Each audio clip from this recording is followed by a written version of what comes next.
Bienvenue dans l'Allule, un podcast dédié à l'ornithologie. Dans le cadre de ce podcast, je souhaite vous faire voyager à travers la France afin de vous présenter les spécificités des différentes régions du territoire métropolitain. Si vous ne l'avez pas encore écouté, j'ai déjà publié un épisode au sujet des oiseaux du Nord et du Pas-de-Calais, deux départements de la région des Hauts-de-France. Cette fois-ci, je souhaitais vous parler des oiseaux de la Normandie.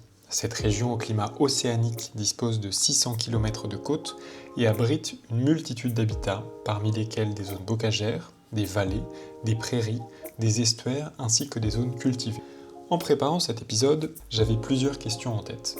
Quels sont les oiseaux qui peuplent la Normandie ?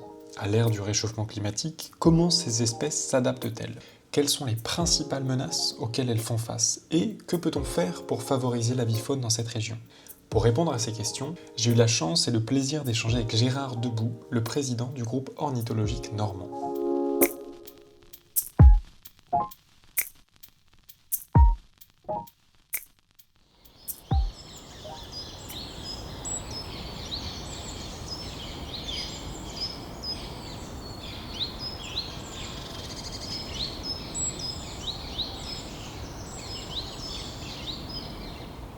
Bonjour Gérard. Bonjour.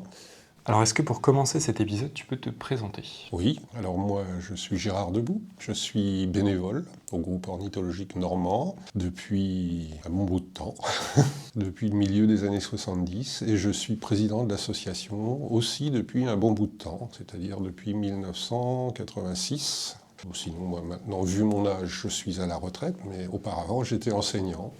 Alors, tu as mentionné le groupe ornithologique normand. Est-ce que tu pourrais me décrire un peu ce qu'est cette association, ses grands domaines d'action et un peu son historique ? Parce que de mémoire, ça fait 40-50 ans maintenant qu'elle existe. Oui. C'est une association qui a été créée à la fin des années 1960, qui a fonctionné au moins 5 ans informellement. Avec, à l'époque, assez peu de monde. C'était au départ un noyau de bagueurs, auquel s'est greffé des observateurs qui n'étaient pas bagueurs, et qui ont fonctionné de façon coordonnée, on va dire, c'est l'essentiel. Une des premières actions qui a été menée, par exemple, c'était un recensement des oiseaux marins nicheurs sur le littoral de ce qu'on appelait il y a encore peu de temps, la Basse-Normandie. Et en 1972, ces personnes ont créé formellement une association, loi 1901, qui a d'emblée couvert toute la Normandie, l'ex-Basse et l'ex-Haute-Normandie. Donc en gros, à la base, ce qui correspond toujours à nos statuts, c'est observer les oiseaux, les étudier, dans un esprit scientifique, rigoureux. Le deuxième volet, c'est la protection, dans la mesure où on a des arguments scientifiques. Et puis le troisième volet, c'est les animations, l'initiation, etc. Votre domaine d'action, c'est donc les départements qui aujourd'hui constituent la Normandie. Oui. Est-ce que tu pourrais un peu me les décrire, tant en termes de climat, de géographie, de degré d'anthropisation aujourd'hui ? Alors, il y a 5 départements en Normandie, très très différents, traditionnellement, mais c'est juste. À l'ouest, il y a des départements, la Manche, ouest de l'Orne, qui correspondent au massif armoricain, donc ça définit un certain type de paysage. Et puis à l'est, l'essentiel du Calvados, une bonne partie de l'Orne, et les 2 départements de l'Eure et de Seine-Maritime, c'est du bassin parisien, donc c'est pas les mêmes paysages, c'est pas tout à fait les mêmes milieux. Globalement, le climat, on va dire, doux à l'ouest, se continentalise un petit peu en allant vers l'est, mais c'est quand même le climat océanique. Je dirais que l'une des principales caractéristiques, c'est le vent. Plus que la pluie, mais il y a de la pluie, on ne va pas s'en cacher. Mais par exemple, le sud-est de l'Eure, c'est très très sec, alors qu'évidemment, sur les hauteurs du sud de la Manche, du côté de Mortain, très très humide. C'est assez varié, contrairement aux apparences. Tant sur le plan climatique que sur le plan des paysages, donc des milieux. À l'ouest, pour aller vite, c'est le bocage, encore très très bien préservé quand même globalement, même si naturellement le maillage c'est un peu ouvert. Et puis à l'est, c'est plutôt les grandes cultures, les grandes forêts. Donc par exemple dans l'Orne, dans l'Eure et Seine-Maritime, il y a des grandes forêts qu'il n'y a pas dans le département de la Manche. Alors au milieu de tout ça, il y a des grandes zones humides, donc il y a la baie du Mont-Saint-Michel et les vallées qui y arrivent, il y a les marais de Carentan qui vont vers la baie des V, et puis il y a la vallée de la Seine et surtout l'estuaire de la Seine, qui sont des grandes zones humides, avec des zones humides un petit peu moins importantes en surface et en intérêt ornithologique, que sont la vallée de la Touques, qui débouche entre Deauville et Trouville, et la vallée de la Dive, qui est juste à l'est de Caen. Donc je crois que j'ai à peu près fait un grand tour, mais quand même, avec... Bon, alors il n'y a pas de montagne en Normandie, ça tout le monde le sait, mais un climat, par exemple, un petit peu montagnard dans certaines zones, dans le sud-est de l'Orne, par exemple, dans le Perche. Il y a un sapin qui est probablement indigène, qui est un indice d'un milieu un peu plus rigoureux, qui correspond d'ailleurs à la présence de certains oiseaux qui ne devraient, entre guillemets, pas être là, hein, comme le grimpero des bois, qui est plutôt montagnard et continental, et il y en a quelques-uns dans les grandes forêts de l'Orne. Moi, je dirais que c'est extrêmement varié. Rien que les côtes, pratiquement toute la côte ouest du Cotentin, c'est une plage sur 150 km avec 2 caps qui coupent, mais les falaises du Pays de Caux, c'est 100 km de falaises, une muraille de 100 km de long, même plus, sur 100 mètres de haut. Très, très varié. Quand on est dans le nord du Cotentin, on a des paysages un peu bretons, granitiques. Donc tout ce qui est assez facile à percevoir comme ça sur le littoral correspond à une grande variété de paysages sur le continent. Tu l'as mentionné avec le grimpero des bois. Toute cette diversité de milieux veut dire qu'il y a une grande diversité d'espèces. Actuellement, elle est estimée à combien en Normandie en comptant les migrateurs, les hivernants, les Alors là, nicheurs? ça va être plus dur. Je peux te dire qu'il y a, alors ça change en fait tout le temps, mais de l'ordre de 190 espèces nicheuses en Normandie, ce qui est pas mal hein, pour nos régions. Il y en a plus en hiver. Alors les hivernants, franchement, je suis incapable de le dire parce qu'il y en a qui vont compter une espèce dès lors qu'elle a été vue une fois. Il y a, je pense, largement plus de 400-450 espèces qui ont été vues depuis que le groupe ornithologique normand existe. Oui. Dans toutes ces espèces, est-ce qu'il y a des espèces emblématiques? Je pense par exemple au goéland, au faucon pèlerin, à la harlupée. De mémoire, c'est le seul endroit où elle niche en Normandie. Oui, le harlupé, par exemple, c'est pour la population nicheuse, parce qu'en hiver, on en voit un peu plus, mais pour la population nicheuse, il y a entre 1 et 3 couples, selon les années, à Chauzet. À la réserve de Chauzet, c'est le seul couple nicheur français. Alors effectivement, c'est toujours un peu surprenant. Hein. Tu vas à Chauzet, tu vois 2 couples de harlupés début mai, tu te dis que tu es en train de voir tous les nicheurs français. Là. C'est à la fois, on se dit, bah, c'est bien finalement, mais on se dit que c'est quand même drôlement précaire d'avoir toute une population juste devant ses yeux et qu'il n'y en a pas ailleurs en France. Bon, il y en a dans le nord de l'Europe, hein, bien sûr, mais c'est quand même assez troublant. Sinon, il y a le grand cormoran, hein, qui est aussi l'emblème du Gone. Qui est aussi notre emblème, parce que les personnes que j'évoquais tout à l'heure qui ont créé l'association, donc fin des années 60, le grand cormoran ne nichait en France qu'en Normandie, à la fois en basse et en haute Normandie, donc j'étais pas là, mais je suppose qu'ils ont imaginé que c'était une espèce qui pouvait faire marquer l'originalité de la région, marquer l'unité des 2 régions. Et puis en plus, à l'époque, c'était une espèce très très menacée. Par exemple, ce qui est devenu notre réserve de Saint-Marcouf, en 1967, il y avait à peine plus d'une douzaine de couples, avec aucun jeune produit, en raison des dérangements. Au début des années 60, à Chauzet, il y avait des gens qui organisaient des safaris pour tuer les cormorans sur leur nid. Donc c'était une espèce qu'à l'époque, on pouvait raisonnablement imaginer comme pouvant disparaître de France en tant qu'espèce nicheuse. Donc voilà l'emblème. C'est une belle réussite de la protection, même si ça ne plaît pas à tout le monde, et en particulier aux pêcheurs, parce que maintenant on a réussi, grâce à la protection de l'espèce et à la protection des colonies, des sites de nidification, à ce que cette espèce reprenne un peu du poil de la bête. Hein. En hiver, en Normandie, il y en a de l'ordre de 5000 individus. C'est 3 fois rien. On a 600 km de rivage. J'ai absolument pas fait le total de rivières, des milliers de kilomètres de rivières. Il y a 5000 individus. Bon, quand même, des fois, on se demande à partir de quel moment les gens qui trouvent qu'il y a trop de cormorans vont considérer que finalement il n'y en a pas trop. C'est quand il n'y en a pas, ou on ne sait pas. Enfin, voilà. Et puis alors, puisque je parle du grand cormoran et qu'on parle des espèces, on va dire, notables, il y a le cormoran huppé. D'accord, je crois qu'il était qu'en Bretagne. Non, il niche, on va dire que c'est un oiseau du massif armoricain à la louche. Hein. Et donc on a à Chauzet la plus grosse colonie de France, une des plus grosses du monde, avec plus de 1100 couples. Ça représente en gros 1,5% de la population mondiale. Alors jusqu'à une époque assez récente, elle se cantonnait à l'ouest du Cotentin, on va dire. Puis, pour des raisons un peu complexes qu'on ne connaît pas toutes, il a franchi le cap qu'il ne franchissait pas auparavant et il s'est installé à Saint-Marcouf, donc les 2 petites îles qui sont à l'est du Cotentin, où ça se développe très rapidement. Il a appris à aller à l'est du Cotentin, ce qu'il ne semblait pas devoir faire auparavant. Et juste pour les personnes qui ne maîtrisent peut-être pas la distinction entre un grand cormoran et un cormoran huppé, est-ce que tu pourrais un peu décrire la différence basique entre ces deux espèces en termes de milieu, de comportement ? Le cormoran huppé, il y a toujours des exceptions en biologie, mais le cormoran huppé, il est marin. Si vous êtes sur un étang d'eau douce, il pourrait y en avoir un, mais c'est pratiquement impensable. Le grand cormoran, lui, c'est plus complexe parce qu'il est à la fois sur les eaux douces et sur les eaux marines. Comme son nom l'indique, il est un peu plus grand, mais il faut voir les deux l'un à côté de l'autre pour vraiment s'en rendre compte. Le grand cormoran, on va dire c'est un rapport entre l'oie et le canard. Le grand cormoran, ça serait l'oie, le cormoran huppé, ça serait le canard. Le cormoran huppé, quand il bat des ailes, il bat plus vite des ailes.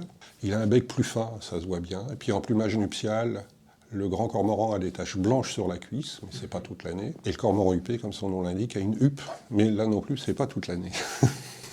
Toute la difficulté de l'ornithologie. Exactement, mais bon, c'est ce qui est rigolo aussi. C'est sûr. Alors après, ma question, c'est dans toutes ces espèces, est-ce qu'il y en a qui sont arrivées depuis peu en Normandie, comme par exemple avec le réchauffement climatique ou avec un changement de milieu ? Oui. Ah oui, on a pas mal de données. Et ça remonte à la fin du 19e siècle. La première espèce méridionale à s'installer en Normandie, c'est vers 1860. À Dieppe, c'est le rouge-queue noir. Et on avait la chance à l'époque d'avoir un ornithologue, ce qui était courant, qui a découvert cette arrivée. Donc on a la date, on a le lieu, le nom de l'église de Dieppe, où a niché ce rouge-queue noir. Alors au début, ça n'avait pas plus de sens comme ça, mais petit à petit, on voit arriver des espèces méridionales au cours du XXe siècle, le Serassini, la bouscarle de Séti, etc. Et puis, c'est une arrivée, on va dire, qui s'accélère. Au début, c'était surtout des passereaux. Maintenant, c'est des plus grosses espèces. Donc, il y a eu des hérons, les grettes garzettes, le héron garde-bœuf. Quand on pense que le héron garde-bœuf, il y a moins d'un siècle, c'était un oiseau tropical, que maintenant, il y en a plusieurs milliers de couples, non seulement qui nichent, mais qui hivernent en Normandie. C'est assez surprenant quand même. C'est devenu un oiseau d'observation vraiment courante. Et puis alors là, la dernière vague, la plus récente, c'est les rapaces, et en particulier un auquel on ne s'attendait pas aussi vite, c'est le grand-duc, le hibou grand-duc ou grand-duc d'Europe, comme on veut. Donc il y en a au moins 4 couples dans les falaises du Pays de Caux. D'accord, donc en bord de mer. En bord de mer, mais c'est plus facile, entre guillemets, parce que c'est pas si facile que ça quand même. Mais à repérer, il peut très bien nicher dans n'importe quel milieu presque. Il y en a sans doute ailleurs. Et puis cet été, c'est les lagnions. Donc il y en a sans doute pas loin d'une dizaine de couples. Ça aussi, c'est une espèce tropicale qui vient d'arriver, sans compter donc les autres. On a eu l'ibis falcinelle, des tas de choses très très surprenantes que les fondateurs d'Hugon en 1970 n'auraient sans doute pas imaginées.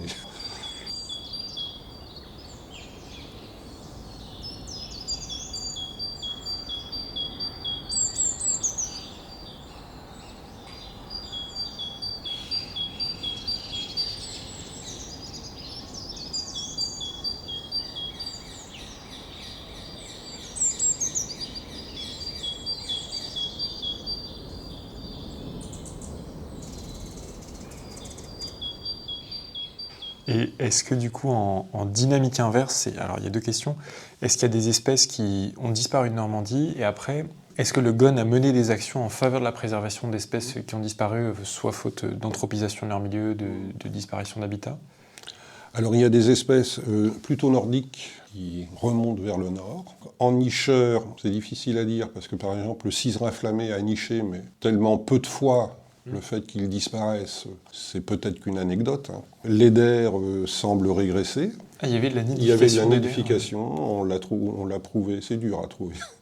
À Chauzet, à Saint-Marcouf, dans l'estuaire de l'Orne, etc. Maintenant, à part Saint-Marcouf, où il est toujours présent, il y a ceux qui, en hiver, ne viennent plus. Par exemple, il y a encore une quinzaine d'années, autour de Saint-Valahougue, en hiver, on pouvait voir 2-3 000 héders. Maintenant, ils ne viennent plus.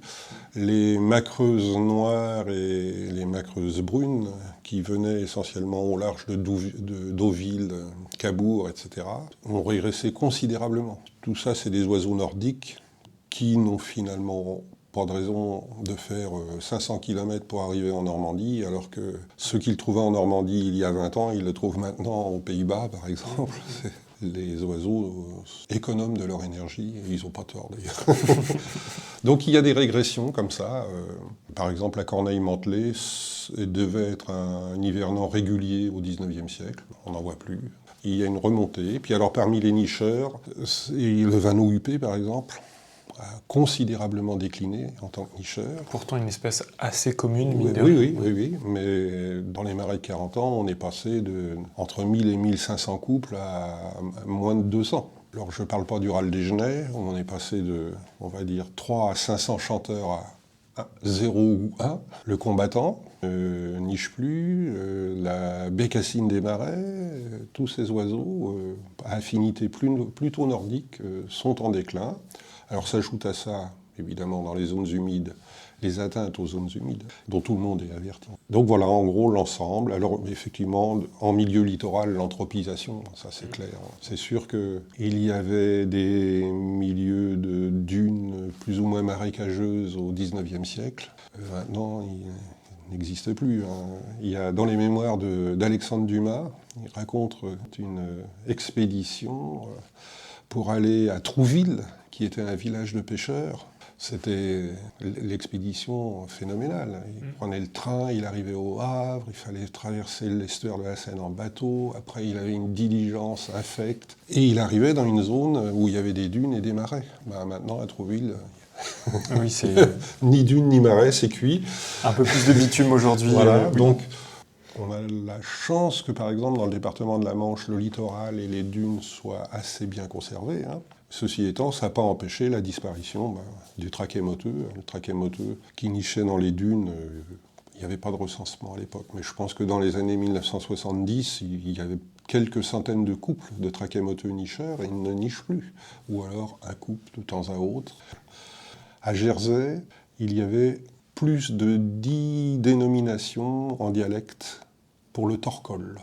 Alors le torcol qui a un pic... Un pic un peu bizarre qui, comme son nom l'indique, a le cou qui tourne presque à 360 degrés, qui mange des fourmis. Il n'y a plus de torcol depuis des dizaines d'années à Jersey. Ce n'est pas une mesure biologique, le nombre de noms, mais c'est quand même un bon indice. Oui, ça montre qu'il était quand même plus commun qu'aujourd'hui. Voilà, c'est ça. Ouais. Alors nous, comment on essaie de faire. Alors c'est vrai que tout le monde ne pense pas qu'on puisse agir et qu'on puisse le faire efficacement. Nous, on s'est engagé dans une voie, on a suivi le chemin tracé par Bretagne Vivante, qui s'appelait la SEPNB, et qui à l'époque œuvrait aussi dans le Cotentin, et qui avait créé 3 réserves dans le Cotentin, donc Jaubourg, Vauville, Saint-Marcoux. Donc on a récupéré, avec leur accord, bien sûr, ces 3 réserves, et on a commencé à constituer un réseau de réserves. Donc c'est l'essentiel de c'est pas toute notre activité de protection, mais c'est l'essentiel de notre activité de protection.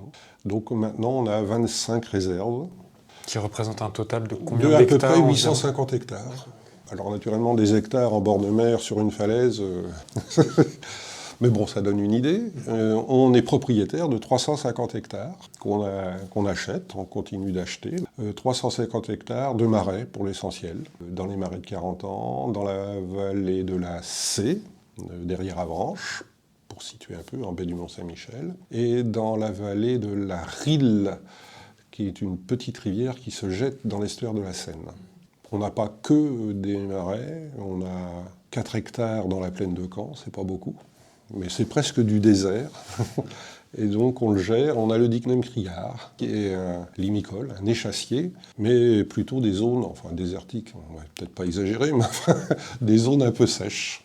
Donc voilà, en gros, et puis on a des bois. Ces réserves, on les achète avec nos petites économies, avec les dons ou les legs d'adhérents, puisqu'on est reconnu d'utilité publique, donc on peut obtenir ce genre de concours, on va dire, et puis l'aide pour l'essentiel dans les zones humides de l'agence de l'eau, qui nous permet d'acquérir, parce que naturellement, nos économies jouent, mais ne seraient pas suffisantes. Quand on regarde en fait tous ces espaces qui sont mis en conservation, on voit une meilleure dynamique des populations là que dans le reste des espaces alentours. C'est plus compliqué que ça. Plus compliqué que ça. Pour les oiseaux marins, oui. Quand on a créé les réserves de Chauzet et Saint-Marcouf, il y a eu un impact instantané. Alors parce que du coup, ce sont des îles. Des îles sur lesquelles on interdit le débarquement. D'accord. Pendant la période de reproduction. Et même à Saint-Marcouf d'ailleurs, pendant toute l'année. Les oiseaux qui nichent ne sont plus dérangés. Donc, alors maintenant qu'on a éliminé ce facteur limitant qui était le plus important, on arrive aux capacités du milieu. C'est-à-dire que maintenant on est confronté, par exemple, sans doute à un déclin de la qualité des eaux de mer, de la quantité de poissons. Et donc, par exemple, à Chauzet, en ce moment, on assiste à une baisse du grand cormoran, à une montée un peu du cormoran huppé qui doit refléter un changement dans la composition, on va dire, ce qu'on appelle la biomasse, enfin de l'ensemble des êtres vivants qui vivent dans l'eau. Alors c'est sans doute lié, par exemple, aux techniques de pêche qui favorisent tel ou tel poisson, ça peut être lié sans doute au réchauffement aussi, ça peut être lié à la pollution, parce qu'il y a des fois on a des trucs bizarres.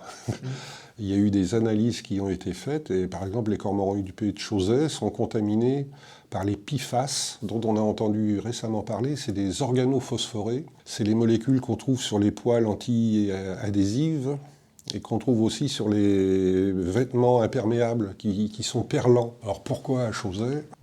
Je n'ai absolument aucune idée, mais c'est quand même un peu bizarre, sans compter la pollution par les plastiques, qui est un peu d'actualité, où on voit les fulmars en particulier. On a un adhérent qui utilise une partie de ses loisirs à disséquer les pauvres fulmars trouvés échoués, morts, et dont l'estomac... Juste pour les personnes qui ne connaissent les pas, fulmars, c'est un oiseau qui pourrait être confondu avec un goéland, mais si on est très attentif, on voit que ça ne vole pas du tout comme un goéland, ça n'a pas un battement d'ailes souple, ça a des ailes raides, donc ça fait quelques battements d'ailes raides, et puis après il alterne avec du glissé. Et si on le voit bien, il a un bec assez étonnant, regardez sur les livres où vous voulez, c'est un bec fait de pièces cornées avec un tube au-dessus, donc tout à fait étonnant.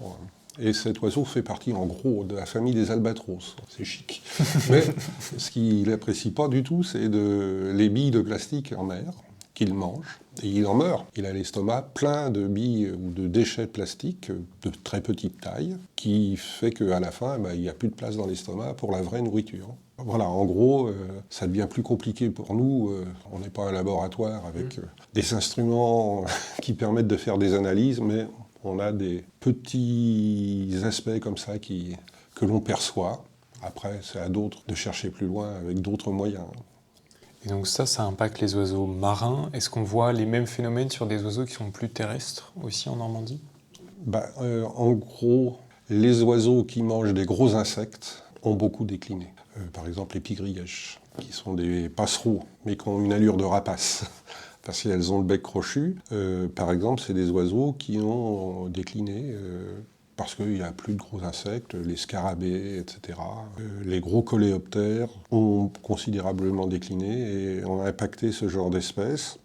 À l'inverse, il y a les passereaux qui mangent des toutes petites graines qui ne trouvent plus dans la nature les petites graines parce qu'elles sont produites par les mauvaises herbes, comme on disait. On va dire les herbes folles, enfin ces petites graines, et par exemple le Soracini, qui est une espèce méridionale qui s'était installée en Normandie au début des années 1920, et qui en toute bonne logique, s'il n'y avait que le climat, il devrait augmenter, eh bien il n'augmente pas en fait, il décline plutôt un peu, parce que dans les jardins, les bords de route, etc., on ne laisse pas les plantes produire les petites graines dont il se nourrit. Donc c'est assez divers. Alors à l'inverse, on ne va pas parler que de ce qui ne va pas. Il y a des espèces qui progressent, par exemple la cigogne blanche. Tous ces oiseaux, on va dire, de fort intérêt patrimonial et de grande taille. On peut agir, par exemple la cigogne blanche. Les quelques cigognes blanches qui ont été tuées dans les années 1970 en Normandie par des chasseurs ont permis en gros de fustiger ce scandale. Et donc ça se fait plus. Et puis on a posé des plateformes pour les aider à nicher, etc. Et donc la cigogne blanche se porte très bien. Donc les grosses espèces, on peut agir, on sait agir. Ça permet d'enchaîner en fait avec une question suivante, c'est qu'est-ce qu'on peut faire à un niveau individuel quand on est un peu sensible à ces questions-là justement pour, alors à un niveau individuel d'abord, mais après on parlera du départemental et du régional, mais pour justement favoriser les mesures de conservation de la vie faune, pour faire en sorte que les oiseaux aillent mieux à notre petite échelle. Bien, déjà il ne faut pas les déranger. Il faut aller les voir, évidemment, mais il ne faut pas les déranger. Par exemple sur une plage, vous vous promenez avec un chien, puisque maintenant il y a beaucoup de gens avec un chien, le chien court, il fait envoler les oiseaux, et c'est une nuisance. Alors si vous êtes le seul à passer sur la plage une fois par semaine, c'est de l'anecdote, c'est sans importance. Ça doit être une plage très peu accessible. Mais c'est pas ça en fait. En fait, dans une matinée, vous allez avoir des dizaines de personnes et des dizaines de chiens qui vont passer. Les pauvres oiseaux ne vont pas forcément être mangés par le chien. Mais ils vont décoller, c'est fatigant, ils vont avoir besoin de plus d'énergie, donc de plus de nourriture. Mais dès qu'ils arrivent à un endroit pour manger, il y a un autre chien qui va arriver, etc. Donc ça, c'est la première des choses à titre individuel. On ne va pas employer des grands mots, mais un peu respecter. Non, aussi. Respecter, pas déranger. Avoir des jumelles, pas chercher à s'approcher à 1 mètre. Quoi. Donc voilà, ça c'est la première des choses. Après, si on a la chance d'avoir un petit jardin, ou un grand, peu importe, mais un petit déjà, pas mec d'insecticide, normalement on n'a plus le droit, mais tout le monde ne respecte pas forcément la loi, et certains vident leurs vieilles bouteilles d'herbicides. On peut aussi, ce que je disais, semer ou planter des plantes qui vont fabriquer des petites graines. À la limite, plutôt que de mettre un nichoir, vous avez un vieil arbre, il est presque mort, vous le laissez, et les oiseaux seront capables tout seuls de creuser un trou pour y nicher, et ça sera bien mieux. Ceci étant, s'il n'y a pas de vieil arbre, mettez un nichoir quand même. Je ne vous dis pas qu'il ne faut pas en mettre, mais privilégions un peu un fonctionnement un peu spontané de la nature, ça sera pas mal. Sachant qu'on peut quand même, en mettant des nichoirs, en mettant beaucoup, un peu perturber ce qu'on appelle l'équilibre de la nature. Parce que dans les nichoirs, pratiquement, il n'y a que des mésanges bleues ou charbonnières. S'il y a plus de mésanges bleues et de charbonnières, c'est peut-être au détriment, ce que les Anglais ont récemment montré, au détriment de la mésange nonnette, qui elle ne va pas, ou très très peu, dans les nichoirs. Il faut être précautionneux quand on commence. Pas trop de nichoirs dans le jardin. Un peu, c'est bien. Les nourrir en hiver, c'est bien, mais il faut être raisonnable. Et puis en hiver, il faut plutôt laisser des plantes, comme je le disais, avec des graines, plutôt que d'aller acheter des graines pour les mettre dans le jardin. Voilà. Alors ça, c'est à titre individuel. Après, je dirais que très rapidement, on ressent le besoin d'être avec d'autres. C'est tout l'intérêt des associations, parce que seul, on peut. Il y a des gens qui font beaucoup de choses tout seuls. On sera plus efficace en étant plusieurs. Et donc là, nous, la gestion de nos 25 réserves, c'est parce qu'on est une association qu'on peut le faire. Il est évident qu'on est un peu plus de 1000 adhérents, on est 1050, 1060 adhérents. Si on était tous séparés les uns des autres, on ne ferait pas. Et donc en préparant cet entretien, j'ai vu que tu avais adhéré au GON en 1974. Oui.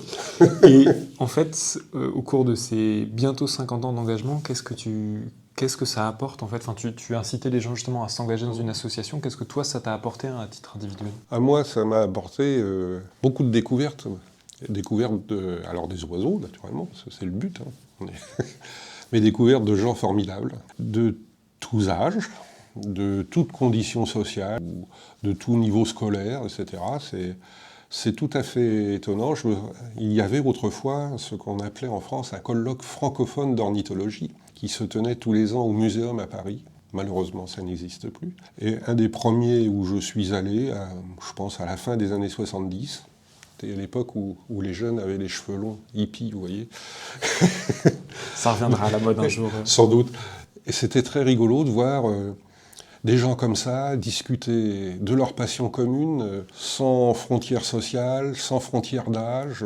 On voyait un jeune comme ça, on va dire en caricaturant, discuter avec un vieux monsieur qui était plutôt style vieille noblesse, mais il n'y avait aucune différence entre eux, ils étaient en train de parler des oiseaux, c'était formidable. C'est ce qu'on a dans une association. Moi, il y a plein de gens de l'association que je connais.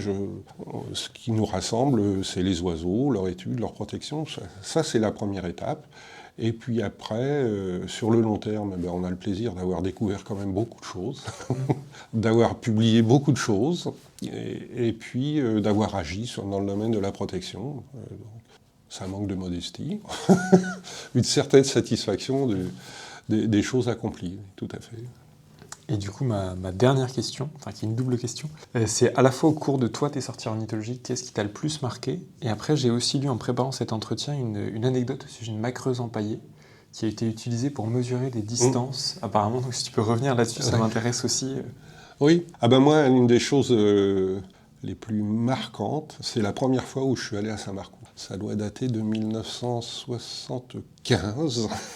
Et je suis arrivé avec d'autres, environ 5-6, sur une île entièrement couverte de goélands. Ça criait partout, ça sentait très fort et très mauvais, avec du mouvement. Et alors c'est pas du masochisme, mais le sentiment d'être un intrus, de découvrir un spectacle absolument phénoménal que j'avais la chance de pouvoir découvrir, mais j'étais pas chez moi, là. J'étais dans une nature indépendante de l'homme. Et ça, franchement, c'était quelque chose. Alors la macreuse, La macreuse, c'est un petit canard de mer. Un petit canard marin, oui. Noir, macreuse noire. Les mâles sont noirs. Et donc, il y a une zone d'hivernage importante sur ce qu'on appelle le littoral augeron, c'est-à-dire entre Cabourg et Deauville. C'est très connu, depuis... peut-être pas l'aube des temps, mais enfin les écrits les plus anciens. C'était une ressource alimentaire. Il faut imaginer des gens assez malheureux sur le littoral autrefois, même à Deauville-Trouville, et qui pêchaient les macreuses pour pouvoir se nourrir. C'était pas facile. Et donc on a eu un étudiant qui a fait sa thèse sur les macreuses, et il fallait en particulier savoir où elles étaient exactement et savoir à quelle distance elles se trouvaient en mer. Et c'est pas facile. Est-ce que cet oiseau est à 500 mètres, à 300 mètres ou à 1 kilomètre? S'il n'y a pas de bouée... Et donc on s'est entraîné avec lui, il s'est entraîné avec moi en fait plutôt, parce que c'est surtout lui l'acteur. On a été au musée de la nature, on a emprunté une macreuse noire, et puis on est allé dans la plaine, à côté de Falaise, sur un coteau, qui était à peu près à la hauteur à laquelle on pouvait observer les macreuses en mer. Et donc on s'est éloigné de plus en plus et essayé d'estimer, en fonction de la distance, qu'est-ce qu'on voyait de la macreuse. On a essayé d'étalonner ça, parce que là, dans la plaine de Caen, on était capable de mesurer réellement les distances. Voilà. Puis après, il a appliqué ça en mer. Il a fait d'ailleurs, Christophe, une très belle thèse sur les macreuses en mer. Donc voilà, c'était ça l'épisode de la macreuse. Merci beaucoup d'être venu dessus en tout cas. Merci beaucoup, Gérard. De rien.